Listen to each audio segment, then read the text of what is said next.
Subsidiarity. What?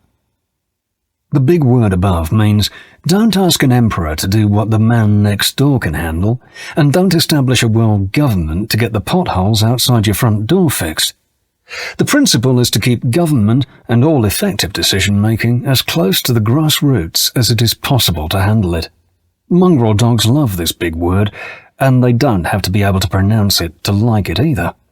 In many respects, the Australian Constitution did a fair job with this subsidiarity business. The states have retained many functions. Local governments fix the local roads, the judiciary controls the courts, and the politicians make legislation. Our head of state, the Governor-General, might be able to sack a government if it acted outside the Constitution, but he gets no say at all on what colour you paint your front door. So far, so good.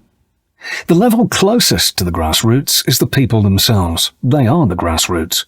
Subsidiarity says that where the people are capable of controlling something, they should have this responsibility. But the Founding Fathers, themselves politicians, almost forgot us. In effect, we got the right to choose the politicians that the political parties pre-selected for us, and we got the right to agree when the politicians wanted to change the Constitution to give themselves more power. Mostly we didn't agree.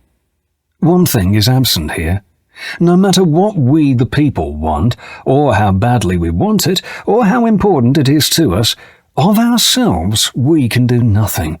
Every decision we ever get to make is first initiated by politicians. It needn't be like that. The Swiss have a mechanism whereby they, the people themselves, can strike down any legislation with which they disagree.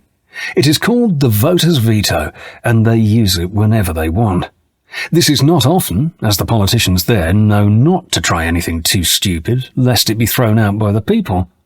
5% of the people must ask for a referendum for this to happen, and then the majority of all voters decide.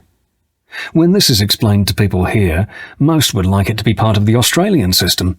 Sadly, getting 50% of politicians to support it is harder than keeping ice creams in hell, because 50% of politicians will always believe that they know better than 50% of the people.